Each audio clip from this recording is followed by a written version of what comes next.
Hello and welcome to Number by Color. My name is Todd, and if you watched my last review, which was for Blaster Master Zero, then you'll know that I was very excited to imminently start the sequel, Blaster Master Zero 2. And I did, and it is awesome. I honestly don't have much of a preamble this time, except to say that if you haven't played the first game yet, you should definitely do that. I don't know if this video will really spoil anything from the first game, but the gameplay in Zero 2 has been refined, diversified, and expanded, so in that sense, it might spoil your expectations. But in any case, if you enjoyed Zero, there is a 100% chance that you'll also enjoy Zero 2, so let's take a look. Blaster Master Zero 2 was developed and published by Inti Creates, and it first released on the Nintendo Switch in March of 2019, followed by PC in November of 2019, and on PlayStation 4 alongside the first game in June of 2020. It bears repeating that the devs at Inti Creates are basically masters at 8 and 16-bit action platformers, known for their work on Mega Man 9 and 10, as well as the Mega Man Zero and Azure Striker Gunvolt series. When I finished Blaster Master Zero, I was satisfied with the game, but I still felt that there were a few aspects that could be improved. Luckily for me, Zero 2 exceeded my expectations in this regard. From a more substantial story to a wider variety of gameplay mechanics, Zero 2 builds on the first game's foundations in every sense. When we last left Jason, Eve, and Fred, they had successfully defeated the mutant core and saved Earth. Zero 2 picks up several months later, where we discover that Eve has been infected by a mutant parasite. With no cure available on Earth, our team of 3 board the newly built Gaia Sophia and begin a journey to Eve's home planet, Sophia, in search of a cure. Along the way, they meet a handful of new characters in the form of metal attacker pilots and their support droids, and learn more about the mutants and the threat they pose, not only to the Earth, but to the wider universe. In the first game, you and Eve were basically alone the entire time, and while it's nothing crazy, the addition of other MA pilots and support droids in Zero 2 gave the world a wider sense of scale and helps break up the sections of the game where you're otherwise alone.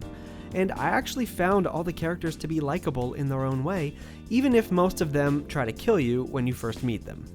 The biggest improvement, though, comes in the form of the gameplay.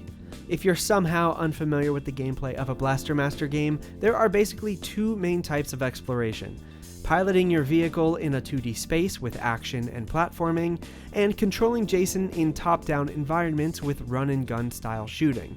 The blending of genres may seem odd at first, but switching back and forth helps keep either from getting boring, and in many cases, it helps with the storytelling.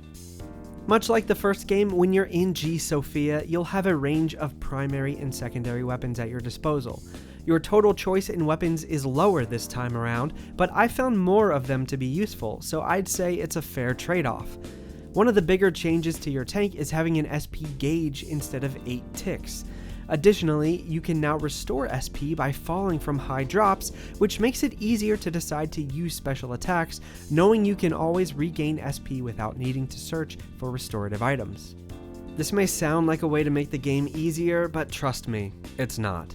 Zero 2 is generally more difficult all around, which is a good thing, because the first game was not very tough at all. The sections of the game that benefit most from this are when you're playing as Jason. This time around, Jason's exploration is much more dynamic, with more puzzle solving, more varied enemy types, and a more interesting variety of weapons and sub-weapons.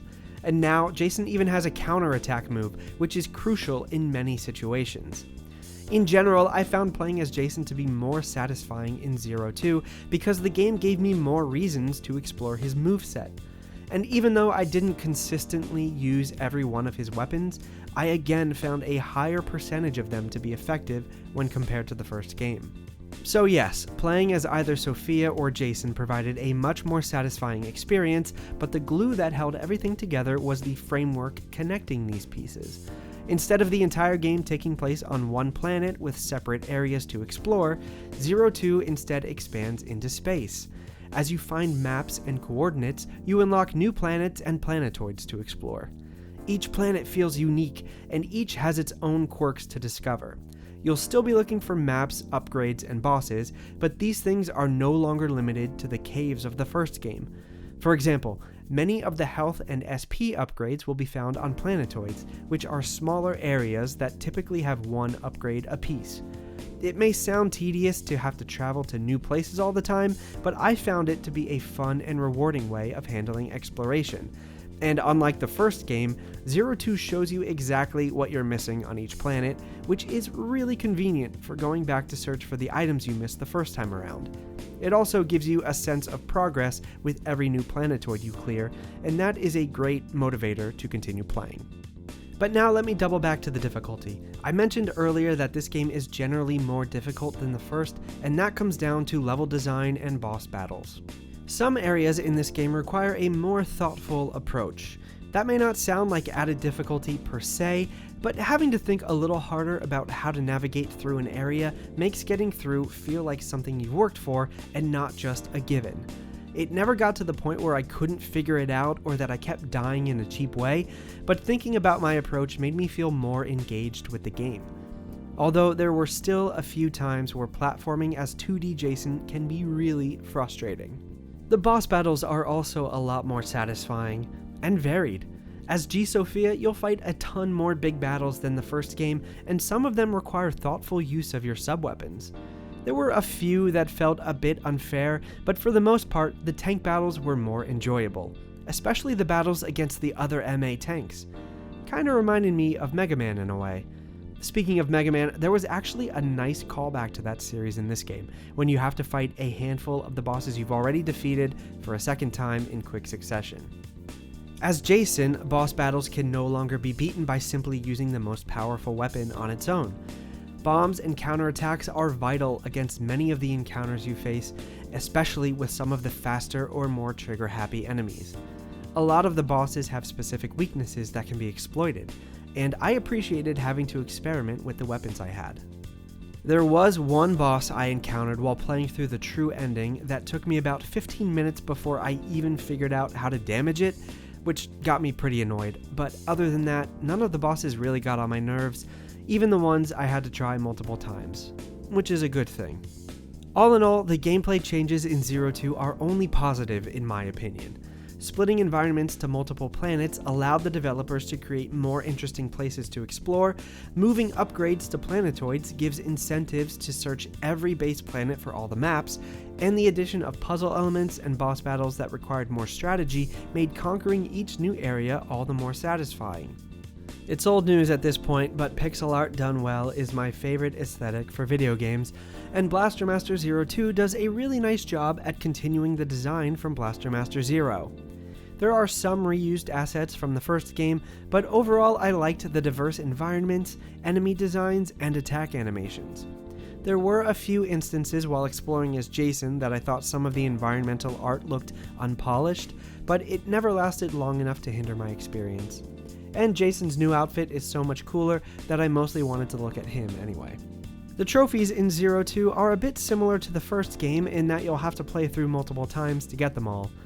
While they're not quite as tedious, there are a couple that you'll want to think about before starting the game, like defeating certain bosses in a particular way. There's no platinum trophy though, which is a bit sad, but otherwise the list shouldn't be too much of a problem.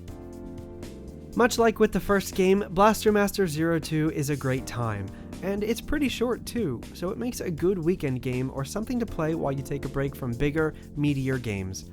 According to the in-game clock, it took me about 9 hours to collect every item and see the true ending, but that time is likely a little misleading, as some sections required multiple attempts, so I'd say it's probably closer to 10 hours. In every way, Blaster Master 02 improves on the first game. From story to character and boss design to gameplay enhancements, you'd be hard-pressed to find an area that isn't better.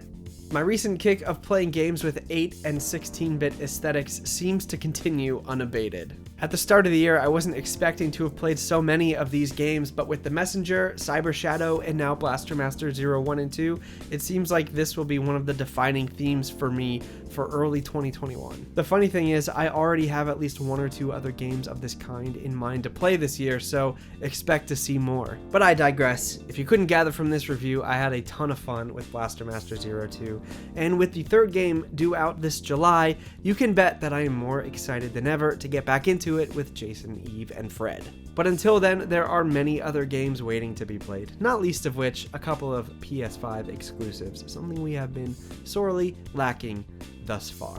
Thank you guys for watching. Like the video if you liked the video. Subscribe if you want to see more, and until then, play this game.